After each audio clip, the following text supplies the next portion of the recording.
Dando continuidade à Lei 6.404 de 76, Lei das Sociedades Anônimas. Então, parágrafo 8º. 1. Transferências a qualquer título a terceiros, exceto nos casos em que a. O alienante estabelecer indiretamente como único titular de tais ações e no controle dos direitos políticos por elas conferidos. B. O terceiro for titular da mesma classe de ações com voto plural a ele alienadas, ou C.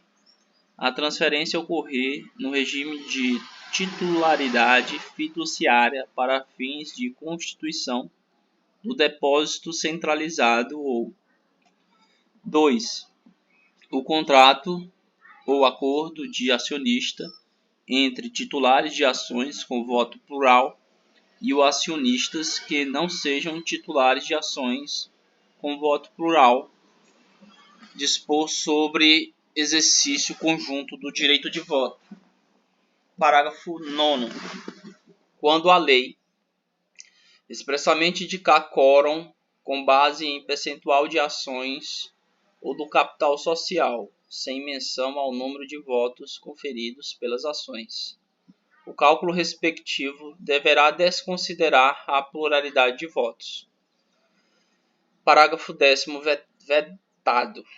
Parágrafo 11º. São vedadas as operações: 1. De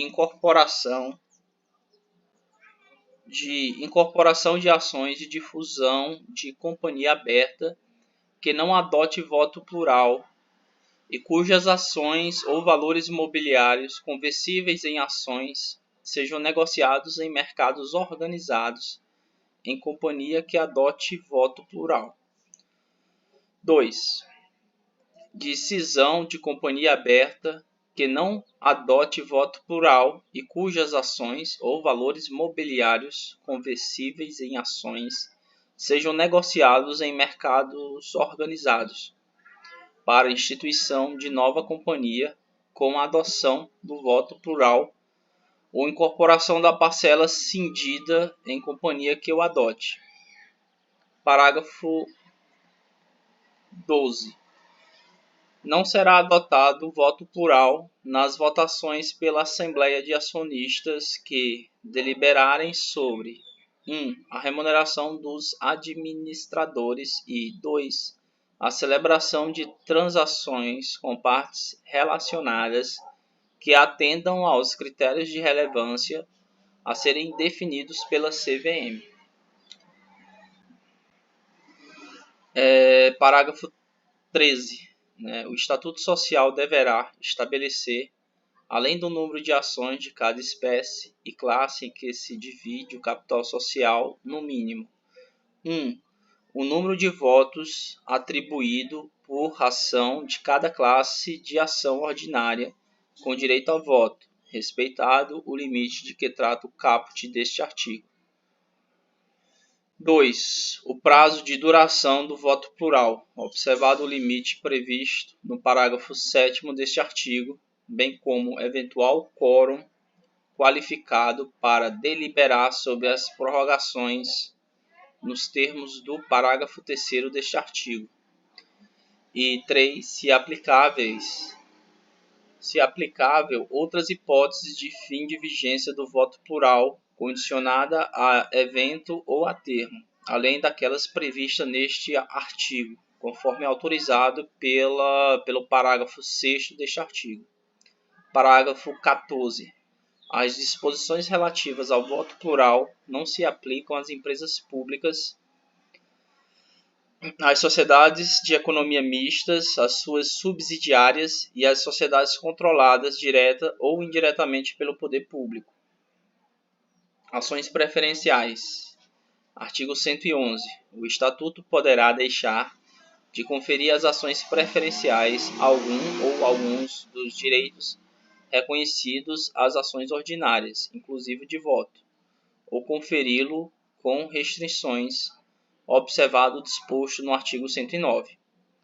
Parágrafo 1º. As ações preferenciais sem direito de voto adquirirão o exercício desse direito se a companhia, pelo prazo previsto no Estatuto, não superior a 3 exercícios consecutivos, deixar de pagar os dividendos fixos ou mínimos a que fizerem jus, direito que conservarão até o pagamento. Se tais dividendos não forem cumulativos, ou até que sejam pagos os cumulativos em atrasos. Parágrafo 2º. Na mesma hipótese e sob a mesma condição do parágrafo 1º, as ações preferenciais com direito de voto restrito terão suspensas as limitações ao exercício desse direito. Parágrafo 3º. O Estatuto poderá estipular que o disposto nos parágrafos 1º e 2º vigorará a partir do término da implantação do empreendimento inicial da companhia. Não exercício de voto pelas ações ao portador. Artigo 112. Somente os titulares de ações nominativas, endossáveis e escriturais poderão exercer o direito de voto. Parágrafo único. Os titulares de ações preferenciais ao portador que adquirirem direito de voto de acordo com o disposto nos parágrafos 1º e 2º do artigo 111 e enquanto dele gozarem, poderão converter as ações em nominativas ou endossáveis, independentemente de autorização estatutária. Voto das ações empenhadas e alienadas fiduciariamente. Artigo 113. O penhor da ação não impede o acionista de exercer o direito de voto. Será lícito, todavia, estabelecer no contrato que o acionista não poderá, sem consentimento do credor pignoratício, votar em certas deliberações. Parágrafo único. O credor garantido por alienação fiduciária da ação não poderá exercer o direito de voto. O devedor somente poderá exercê-lo nos termos do contrato. Voto das ações gravadas com usufruto. Artigo 114. O direito de voto da ação gravada com usufruto, se não for regulado no ato de constituição do gravame, somente poderá ser exercido mediante prévio acordo entre o proprietário e o usufrutuário. Abuso do direito de voto e conflito de interesses. Artigo 115. O acionista deve exercer o direito a voto no interesse da companhia. Considerar-se-á abusivo o voto exercido com o fim de causar dano à companhia ou a outros acionistas, ou de obter para si ou para outrem vantagem a que não faz jus e de que resulte, ou possa resultar, prejuízo para a companhia ou para outros acionistas.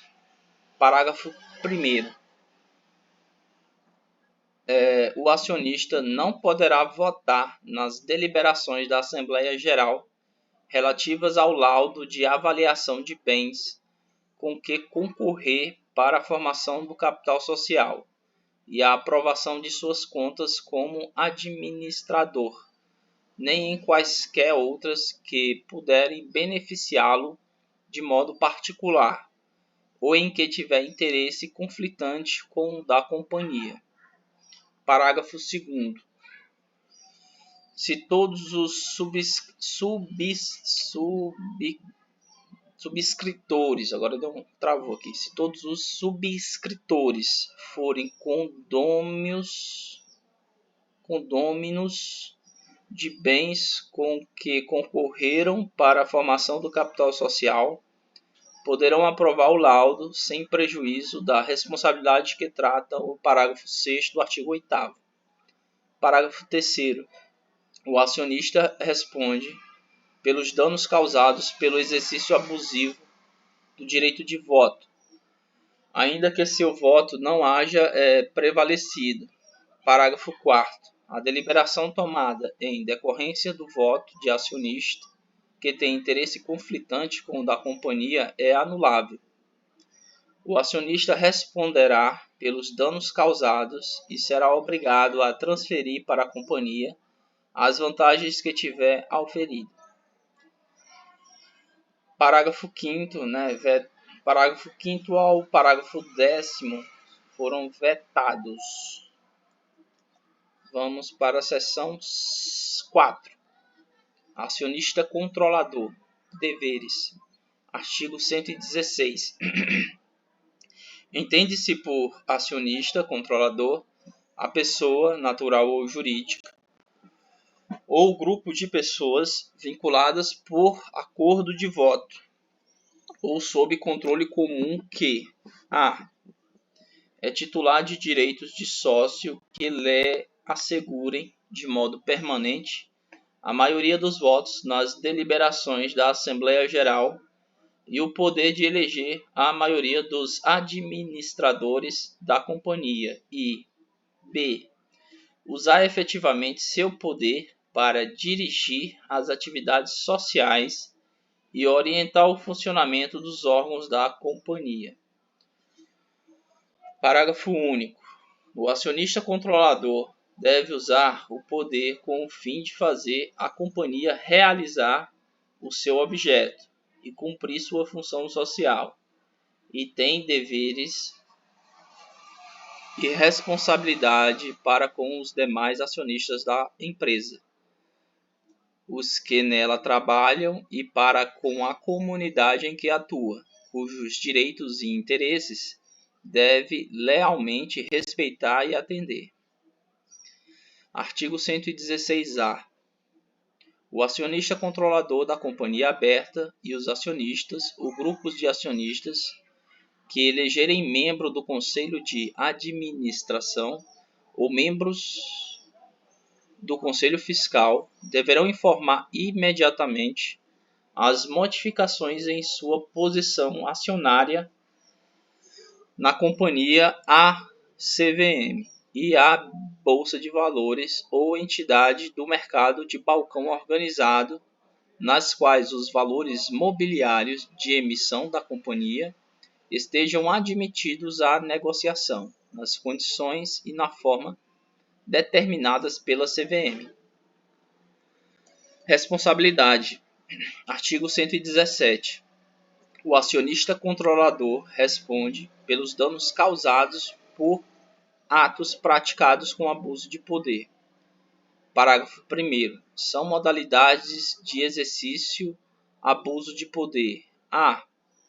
Orientar a companhia para fins estranhos ao objeto social ou lesivo ao interesse nacional, ou levá-la a favorecer outra sociedade, brasileira ou estrangeira, em prejuízo da participação dos acionistas minoritários nos lucros ou no acervo da companhia ou da economia nacional. b. Promover a liquidação de companhia próspera ou a transformação, incorporação, fusão ou cisão da companhia, com o fim de obter para si ou para outrem vantagem indevida em prejuízo dos demais acionistas, dos que trabalham na empresa ou dos investidores em valores mobiliários emitidos pela companhia. C. Promover alteração estatutária, emissão de valores mobiliários ou adoção de políticas ou decisões que não tenham por fim o interesse da companhia e visem a causar prejuízo a acionistas minoritários, aos que trabalham na empresa ou aos investidores em valores mobiliários emitidos pela companhia. E D. Eleger administrador ou fiscal que sabe inapto moral ou tecnicamente.